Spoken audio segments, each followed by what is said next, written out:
to another Lakehead International Live. On today's Transition Tuesday, we're doing another open Q&A about visas, study permits, immigration. I'm back from holidays, so I'll be moderating today. Of course, I'm joined by our in-house immigration advisor, Jennifer Hay, so we're really excited to be chatting about topics along the lines of that today. Again, obviously, if you've joined us before, you probably know the drill, but I'll reiterate it for anyone who's new. My name is Jordan Ball. I am the International New and Social Media Officer here on campus. I help oversee our live events, our social media, our Global Ambassador Program, digital marketing, that sort of stuff. But I'll pass it over to Jen to introduce herself. Thanks, Jordan, and we missed you last week. We had a session without you with my coworker, VJ, but we had a chance to go over the CBSA update, so that was nice. And hello, good afternoon, everyone, or good morning, good afternoon, wherever you are.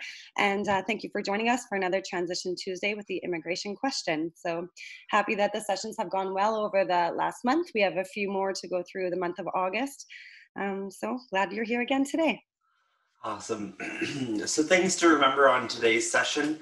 If at any point we encourage you to email us, so if we can't necessarily answer your question or would like to provide you more details, our emails are listed on the screen right here. So our immigration email is immigration.intl@lakeheadu.ca. That will go directly to Jennifer. And then if you do have general inquiries, so for example, if you would like to know more about a program, for example, admission requirements, residence, living on campus supports, all that sort of stuff, you can always email us at welcome@lakeheadu.ca. It comes directly to us here in Lakehead International, and we answer those questions as fast as we can. Also, if we can't necessarily answer them, we'll definitely connect you to the right person on campus to answer that with greater detail. If you do have questions on today's session and you're joining from Zoom, I certainly encourage you to use the Q&A function. We'll be monitoring the Q&A for the rest of today's session. And as well, if you're joining us on our Facebook live stream, we do have Sylvia, one of our Lakehead experts behind the scenes, helping us answer questions over on our Facebook Live. If you're watching this as a recording, whether it be on Facebook or on YouTube, you can certainly ask that question still. Comment on the video, we'll get the notification, we'll answer it as soon as we can. Last but not least, I always encourage our viewers to follow us on social media. Stay connected with us for important updates from the university, as well as some general information. I always try and monitor the social media and provide a sneak peek into university life. So hopefully I can provide that opportunity for you. Without further ado, though, I'll head over to the Q&A and I'll see if we've received any questions thus far today. But once again, if you have your questions, you can start submitting those now and we'll be happy to begin addressing them. So the first question is from Ginny. It says, I'm having a 3 years of bachelor degree in mathematics and I'm looking forward for a master's. So great question. I think it might be more of a statement, but I'll let you know that if you are looking to enter a master's program here at Lakehead University and in any university in Canada, you will most likely require a 4-year bachelor's degree. In that case, you can always connect with our graduate studies team and see if there's any options to upgrade your bachelor's degree through an extra year at Lakehead University, potentially in an undergraduate studies course. And then you might be eligible for our master's program. But again, I encourage you to connect directly with our graduate studies team for more information about entering into any one of their programs. So we have another question. It says, hi, Jordan. Good to see you're back. Thank you very much. I'm happy to be back. It says, when can we expect to get our study permit visa? Is there any chance that we can travel in October or November? So really good question. Unfortunately, it's unique to every single student or applicant individually. There's no one response that I could say, oh, you'll get it in a couple weeks. Unfortunately, it's based on actually what country you're applying from. There's different processing times just based on the number of applications that Visa Center is currently receiving. But also, of course, any of the documentation that you need to provide. Once your file is fully complete, that's when they can truly assess you for the next stage of the visa process. The next part of the question is there any chance that we can travel in October or November? Certainly our hopes are that students can join us here in Canada sooner than later, even if it is maybe necessarily online. You might want to join and start your Canadian experience, but there are currently travel restrictions. Maybe I'll pass it over to Jen to chat a bit about those travel restrictions. and then we'll go from there. Yes, thanks, Jordan. And that is very true. I am starting to see students have the first stage approval messages come into their IRCC account. So we encourage you to be watching for the updates and messages. With that first stage approval, it does clearly state you can start your studies online. So we do encourage you to register for classes and start your classes online from your home country. As Jordan said, it's everyone's hope. The current travel restriction is in place until August 31st. So depending on what happens with the COVID situation over the next month, we may start to see some of those restrictions be lifted and may allow more access into Canada. So that would mean even if your classes are online, if the travel restrictions are lifted, you could come to Canada earlier in October and November and kind of get settled, find your apartment and everything before your actual in-classes start, hopefully for the January term. So we do also hope, and CBSA has dropped many hints that the travel restrictions could change at any point. So as we've mentioned before, we encourage you to follow them on Twitter. That's where they will do any announcements about any changes. Awesome, thanks, Jen. And then I'm going to jump over one question here. We did receive another response from Ginny about her bachelor's degree and how she's joining or looking to pursue the master's program. So tomorrow we're actually hosting our Wednesday weekly. Each week on Wednesdays we're live with our undergraduate and graduate admissions officers. And so I encourage any of our viewers that have admissions related questions, whether it be for an undergrad program or a grad program or potentially even one of our English language programs, you can certainly join us tomorrow on our session. And we'll have the most up-to-date information directly out of those admissions teams. Unfortunately, I don't know all of the answers right off the bat today, but also you can certainly connect with us directly offline vis-a-vis email, or if you wanted to use social media, you can send us a DM and we'll be happy to start looking into some of those answers for you. Jen, I'll pass it over to you. I know you've marked some questions as well. Perfect. So the next question is coming from Meet. My visa biometrics were done back in March 2020, but the visa call is still left. Can I start my studies from fall 2020? So I'm assuming here that the last step is just required, where you have to submit your passport to the VFS Center for your stamping. And the stamping in your passport, the temporary residency visa, is actually used for entry into Canada. So not a big deal for you to start your classes.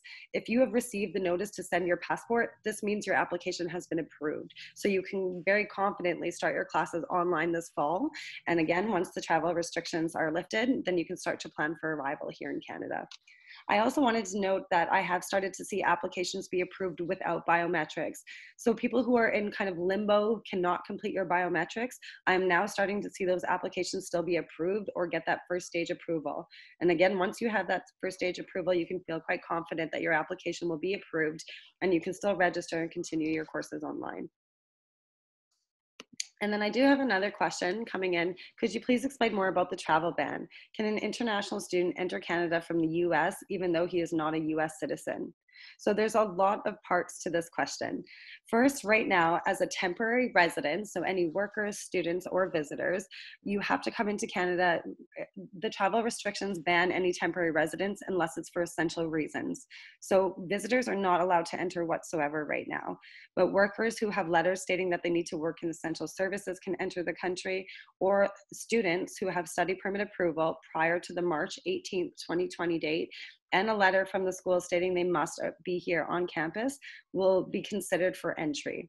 It's important to note, no matter what letter you receive or whatever you do, there is no guarantee right now at the port of entry.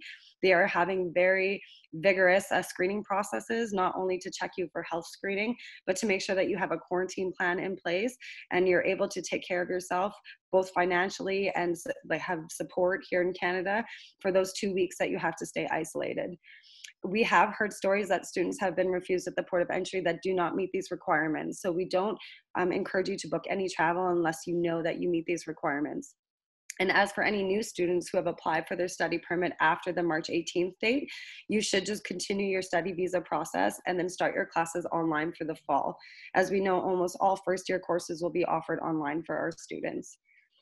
The US thing, first of all, as a temporary resident, you would actually have to have a US visitor visa to be able to enter the US, and I don't think they are allowing visitors into their country. So coming through the US, that is just like arriving from any other country. You're going to have the same screening process at the port of entry through the land border. It doesn't really make a difference if you fly in directly from India or if you came in from the US. You must have the permit that says you were approved before March 18th, and you must have a letter confirming you must be in Canada for the fall term. Awesome. That was Jen, a long response, so I'm sorry. no worries. That's totally okay. On top of the questions in the Q&A, there's also a few in the chat that I think are best suited for you also. So I'll let you keep powering through. I know that we can typically knock off quite a few when we just drive on. Okay, yes, I see them here. So Rasharan is asking, how long will the process of immigration take for students? So processing time is listed on the IRCC website right on the main page, and it varies depending on what country you're applying from and if you're applying by paper or online. Of course, we encourage all students to start the study visa application as soon as they're accepted to Lakehead and apply online so you can track your application and for faster processing. So it's hard to determine when it will be approved, as there are many delays, like we said, with biometrics and passport submissions, but we encourage you to apply right away. Even without COVID, we would always say at least 6 weeks before classes start, you should be applying for that. And then I've just put a link in the chat as well for processing time. So for anyone joining us over on our Zoom platform, if you check out the Zoom webinar chat, I've just posted the processing time links where you can do exactly what Jen said, check based on the country that you are applying from right now. Thanks, Jordan. And the next question coming in is from Maisha. Hi, Maisha, and you are from Bangladesh. You have been accepted to MSc in Computer Science for the winter 2021 term. You're applying for the visa very soon. Very glad to hear this because we'd like to give lots of time for processing. So if you don't get your visa on time for the January, can you start your classes online?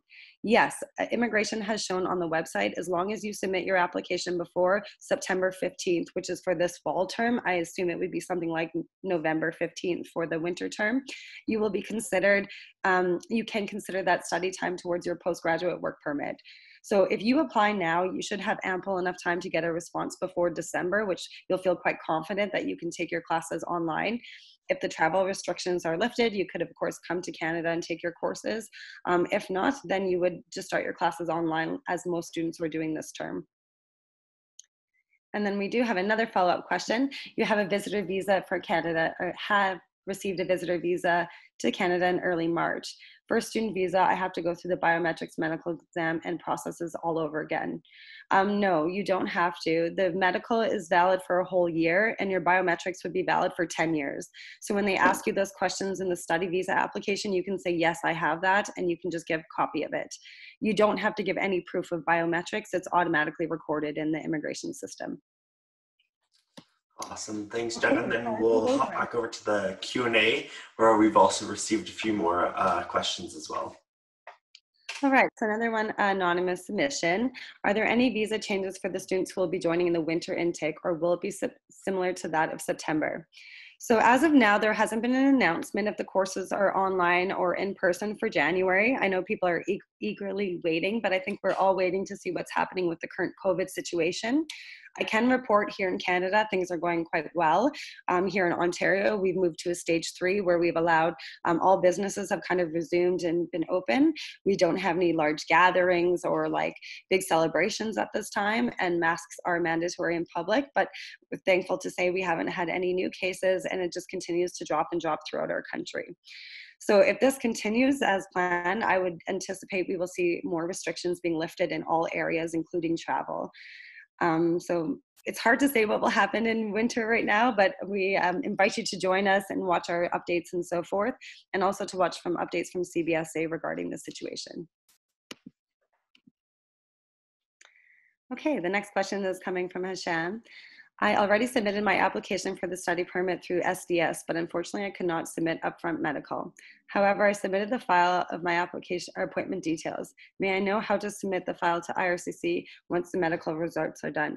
This is a good question, especially right now as students have to submit incomplete applications as they're trying to meet certain deadlines. And there's always a way to update your file with immigration, and it's called the IRCC web form. So you do need to have some application details for yourself, but I will share the link right now to everybody in the chat.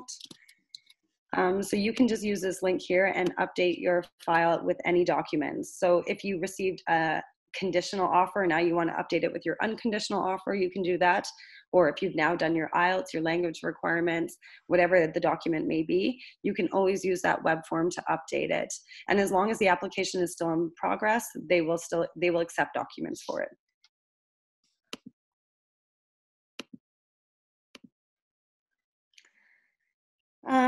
Okay, so the next question coming in is asking, is the SDS stream will undergo an AEP stage as well? So just so you know, the SDS program is a student direct stream where you can apply for a study permit and receive it faster if you meet certain criteria and if you're from a certain country. The AIP is the Atlantic Immigration Pilot Program, and it's completely separate from any study application. And it actually is not even applicable to students in Ontario. So you can look up the AIP program through the IRCC, but this is more of a permanent residency pathway to our Atlantic provinces in Canada. I guess I'm just going to keep powering through, Jordan. Sure, yeah. Nice to see the questions are still coming through. So we have another question from Meet. I'm from India, and the VFS Global is still not processing applications due to the ongoing pandemic. So how can I proceed with my application further?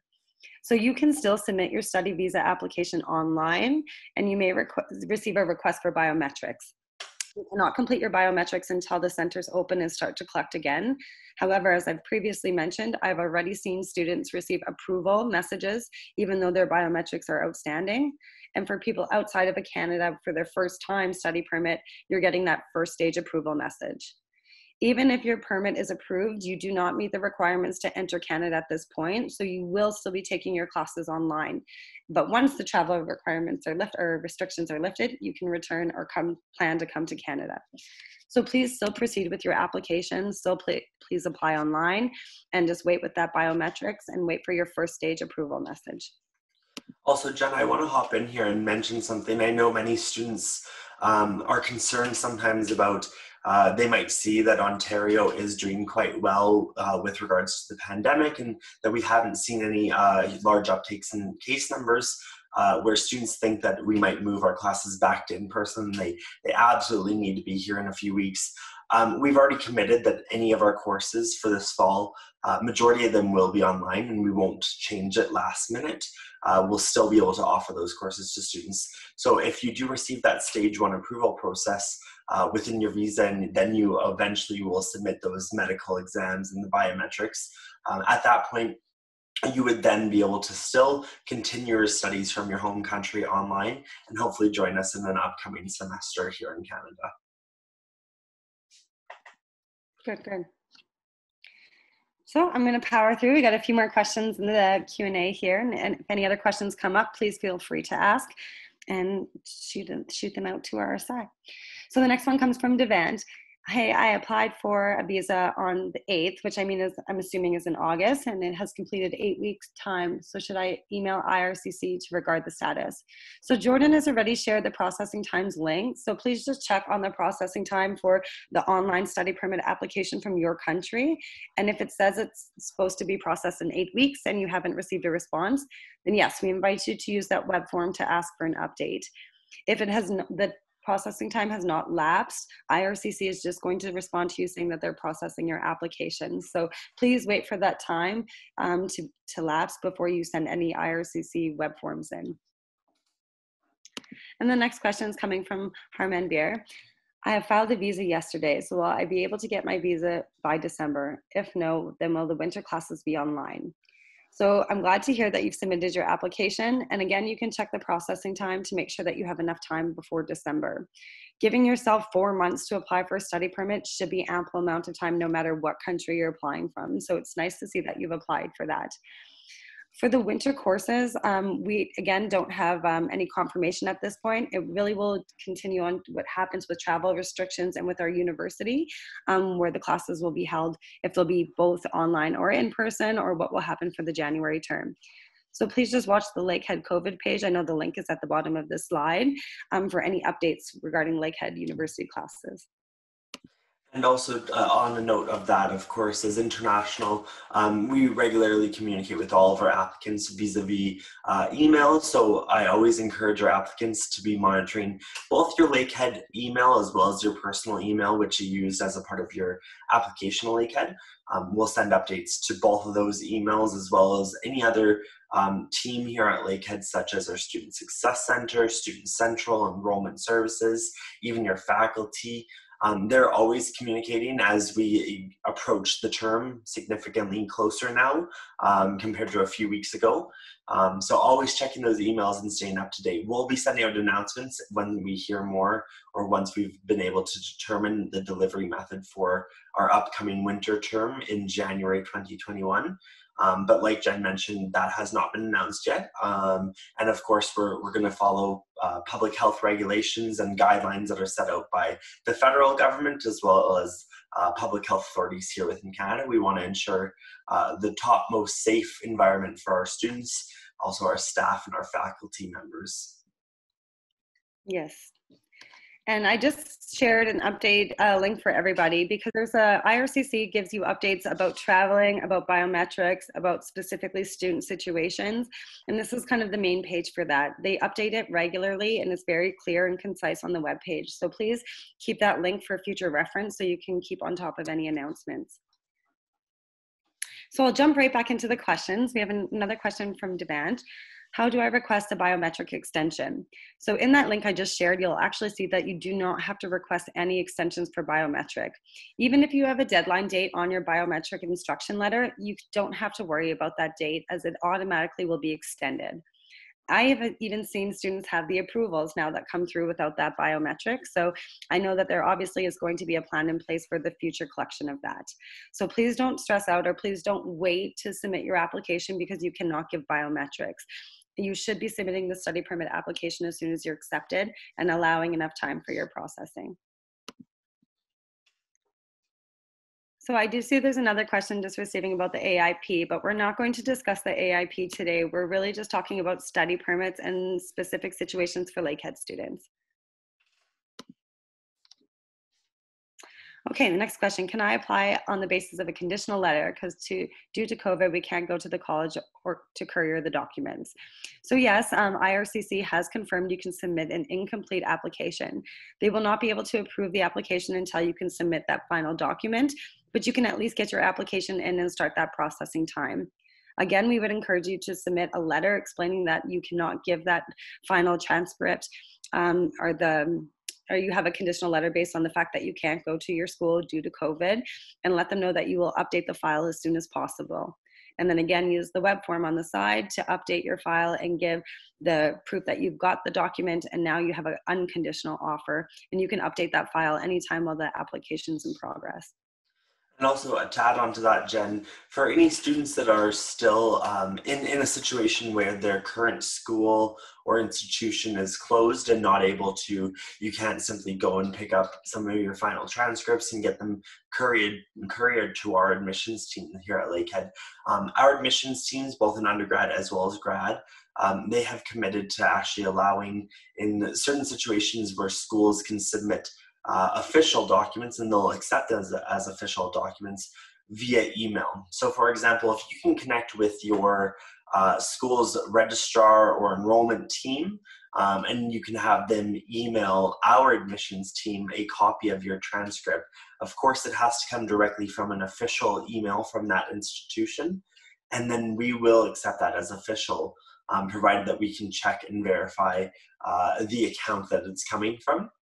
And that can be used to then secure the the final official and unconditional offer letter from Lakehead University. Yes, thanks, Jordan. And again, the big message is that we've continuously are continuously seeing support from IRCC for the current situation. Our key consistent message has been, even before the updates about the two-stage approval, has been please make sure you submit the application early, give yourself enough time, just hold off on the biometrics. And as we are seeing more and more announcements from IRCC to support the situation. So for any students who are starting your courses in the fall, if you've submitted your application, you can confidently continue on the life cycle of a student and start to select your classes and prepare to start your classes in September online. So we have another question in the Q&A, and I think one more in the chat as well. So I have requested the deferral to the winter term. When exactly should I send a web form to CIC about this?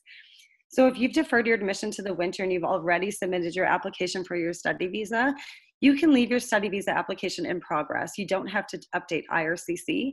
It is very common that students do not get their study permit in time and defer to the next intake, and then we'll come to Canada once that intake starts.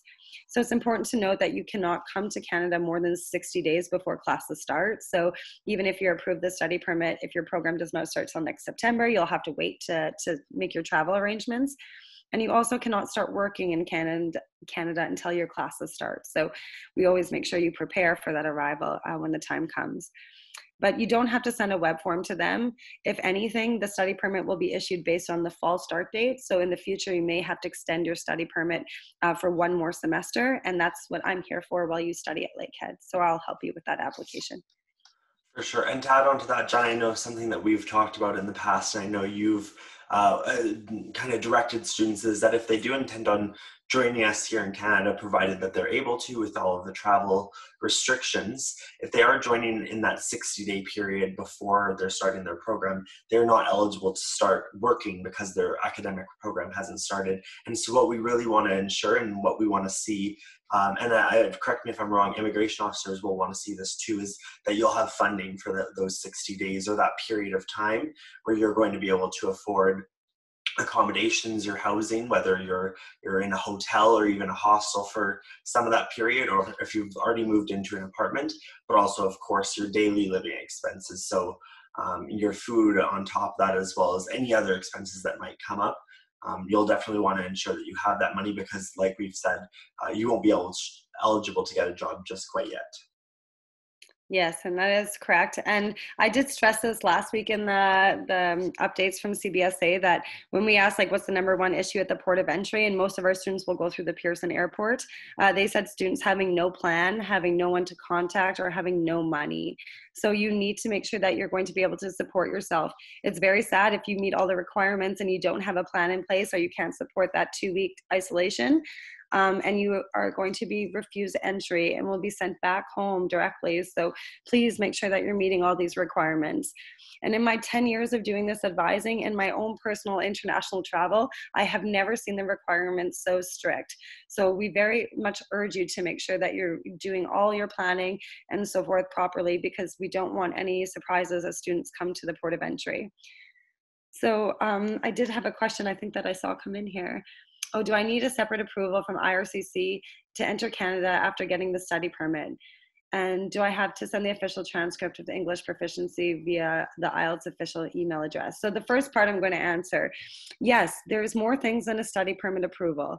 I've many times mentioned, not only do you need the approval before March 18th, you need a letter from Lakehead confirming that you must be on campus. So if you are able to attend your courses from your home country and they're all offered online, even if we provided a letter, they likely would refuse your entry. They're trying to really limit the amount of people entering Canada and trying to keep everyone safe in our country, and also keep you safe as well, and limit the amount of travel that's happening at this time.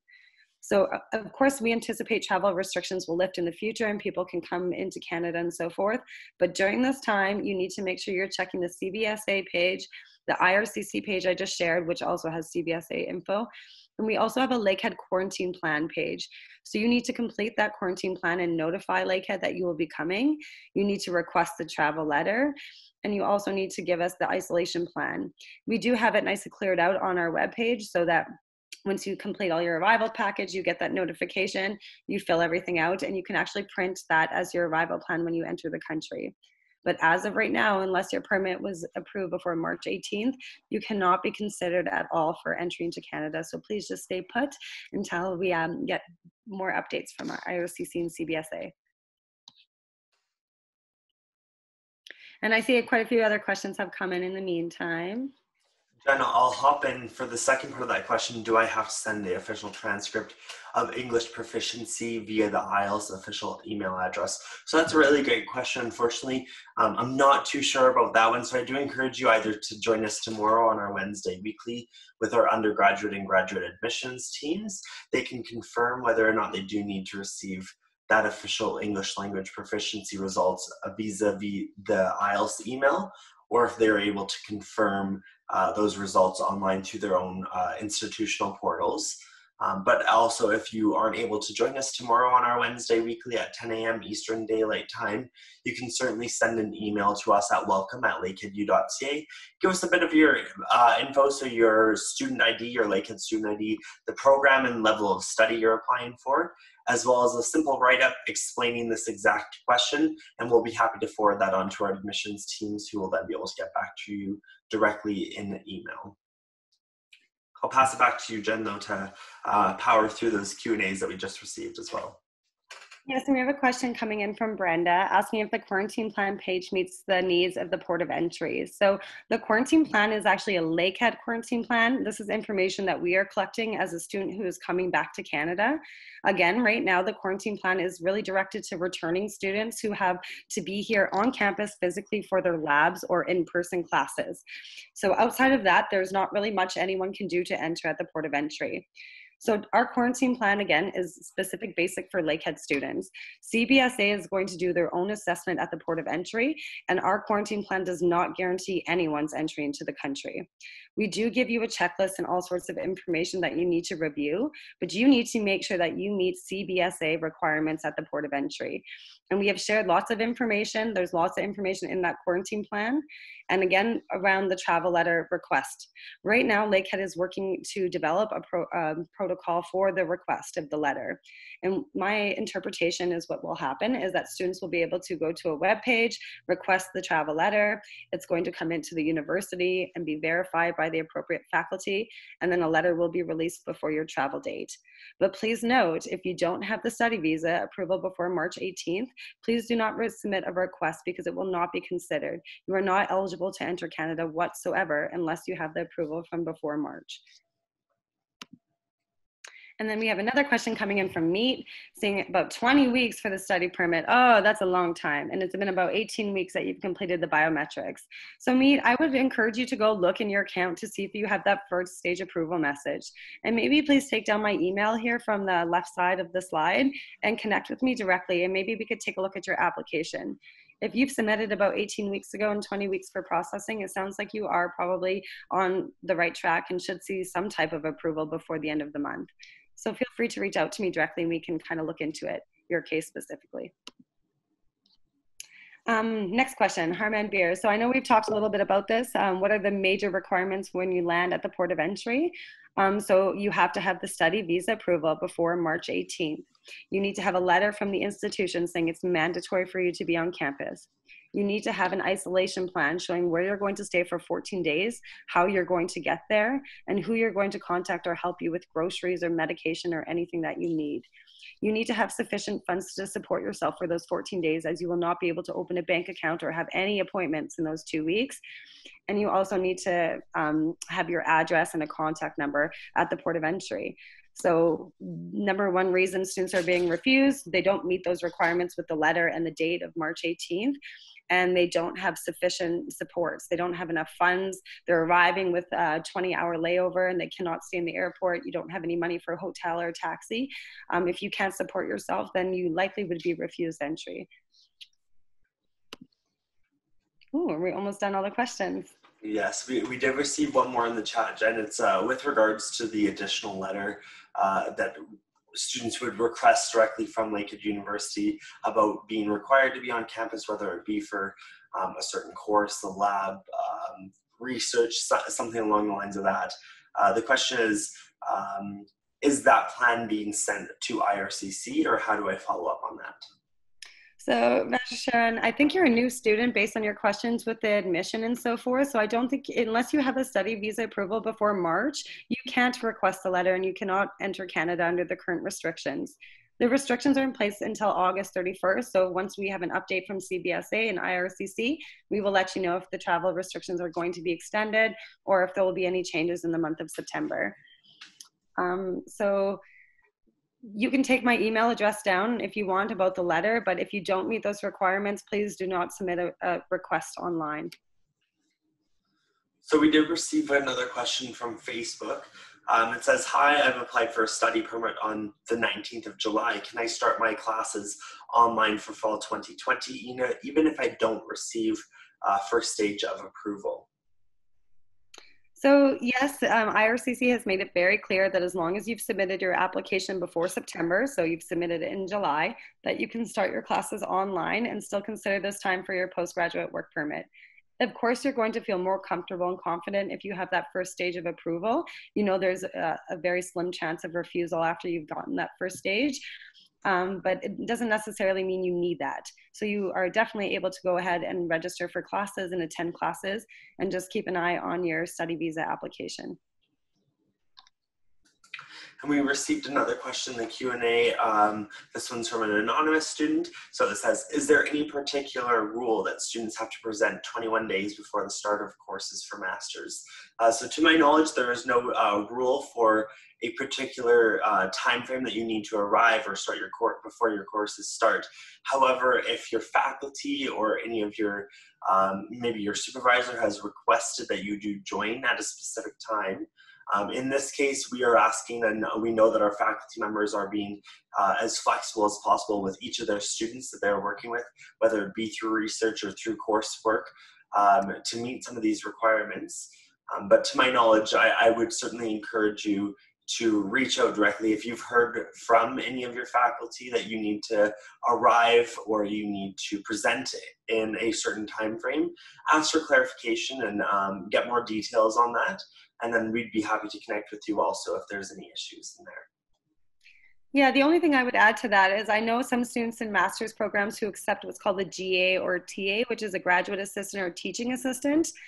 We often sometimes have students who arrive in the first few days of classes. They arrive a little bit late, but I know if you're accepting one of those positions, you actually have to be here by the start of classes. Not 21 days before, but that's the only kind of rule that I know about for master's students. But again, like Jordan said, you can reach out directly to your faculty to confirm.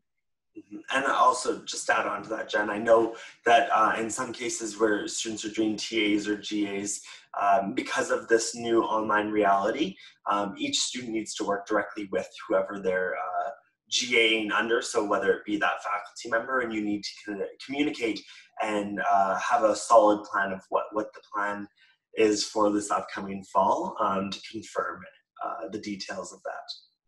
Yeah, just so you know, students who enter Canada, you'll receive a study permit actually at the port of entry, and it has all sorts of conditions, remarks, start dates, end dates, your name, and everything else.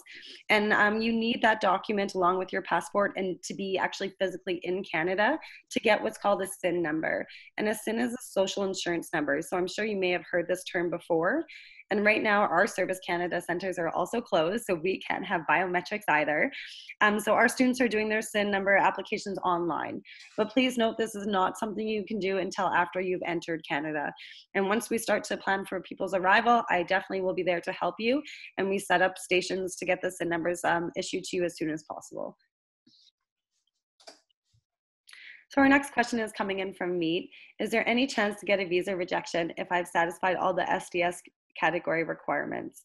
Well, of course, with immigration applications, there's always a chance of any kind of outcome from your application. But if you have satisfied SDS requirements, that's kind of like the highest standard for the study permit. So very, very slim chances, or I rarely ever see a refusal because of that. And if I do see it, it's usually because of misrepresentation. So as long as you've submitted truthfully and accurately all your information and you've satisfied them, I see very, very slim chance of you being refused.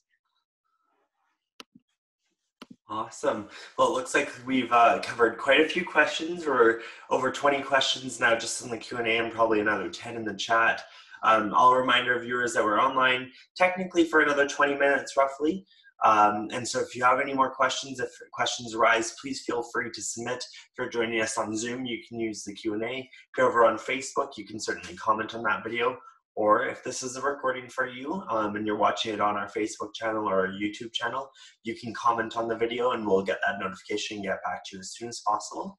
I know that we got another question just now, but provided if we don't receive too many more questions or if we don't receive any in the next few minutes, we might wrap it up early today. So we certainly encourage, if you have those questions, submit as soon as possible so we can continue addressing them. I'll pass it over to you, Jen.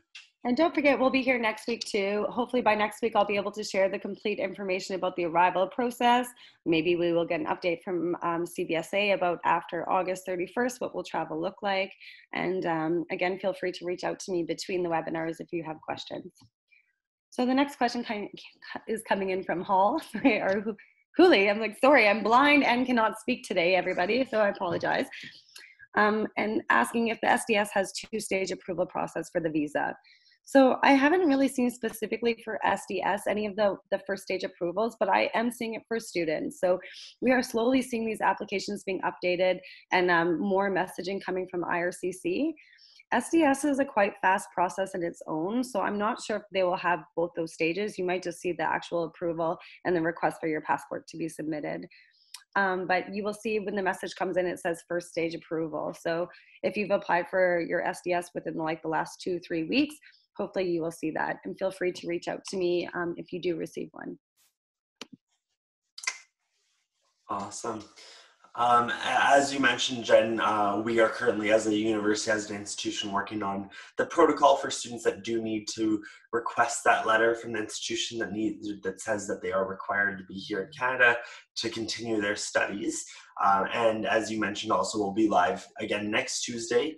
Myself and Jennifer will be online again for another Transition Tuesday, answering your questions, and hopefully we'll be able to share more information. And we also anticipate that we'll be able to share updates directly if you're not able to join us for that webinar, but you are an applicant of Lakehead. We'll hopefully be able to send you out more communication along the lines of this letter or the process for receiving one. To reiterate though, I know you've said it a few times, so I'll echo it. If you have not received that approval for your study permit prior to the March 18th, 2020 deadline, or I think alternatively the stage 1 approval, you won't be eligible to join in Canada either way. So you will be automatically refused to receive a letter from Lakehead because you won't meet that prerequisite set out by IRCC. So we did receive another question. It says, hi, I'm an international student. Can I bring my official documents when arriving in Canada in person instead of sending them via email? So I believe that's an admissions related question. I know that in some cases, Graduate Studies has clarified that if you'll be joining us this fall, for example, even though many of your courses will be online, you can certainly bring some of those hard copy documents, those final official transcripts directly to our offices here in Canada and Thunder Bay. However, I would certainly encourage you to connect directly with the appropriate admissions team. So that's either undergraduate admissions or graduate admissions, and confirm with your specific application if there's any additional details that you need to consider, or if there's any other requirements with bringing those documents with you. Of course, that also speaks to the fact that we know with the travel restrictions, with the visa approvals, study permit approvals, all that, there may be an opportunity where you may not be able to join us in Canada by the deadline to submit those documents. In that case, I certainly think that you need to work out more details with our admissions officers to ensure that you can still get those final documents to us before the deadline. And I know that Graduate Studies has set one for roughly in November. But like I said, you certainly need to connect with the appropriate admissions team to confirm all those details. Thanks, Jordan. Another question came in through the chat here, asking, will my application be permanently refused if I didn't apply for a study permit prior to the deadline date? So there is actually no deadline date to apply for your study visa. We just like to make sure you allow for enough processing time so you can arrive and start your classes with an approval message. So there will be no refusal based on the fact of the date you've applied. Refusals are based on not satisfying the immigration visa officer that you have the requirements to study here in Canada. So usually refused based on finance or travel history or criminality, medical issues, things like that. So never because of the date that you've applied. The only implication you may see if you've applied a little bit later is that your approval message will come later. So maybe come a little bit later than the start of classes. but IRCC has been very clear that they want you to make sure you've applied for your study permit before September 15th for you to be able to count this fall semester towards your studies in Canada. So please take the IRCC updates link that I gave you up at the top, and you can check out all the FAQs. They've made it very clear and concise for students who are taking classes from their home country online starting this fall, and students who are in progress and are slowly completing their degree with Lakehead. So thank you. And I put that link back in the chat there just so it's right there at the bottom of the chat for anyone joining us over on the Zoom platform. That update on the current situation from IRCC is at the bottom now. So students, as Jen mentioned, and to echo once again, monitor that. We were recently joined actually by one of our immigration or outreach officers at IRCC, and he mentioned that almost on a daily occurrence, IRCC is updating their website with more information or new answers to questions that are just coming up, or maybe questions that have been outstanding. So if you're in the process of applying for a study permit, or you're waiting to hear back, or you are potentially making those plans to join us here in Canada, these updates are coming every day, it sounds like, and they're updating as fast as they can.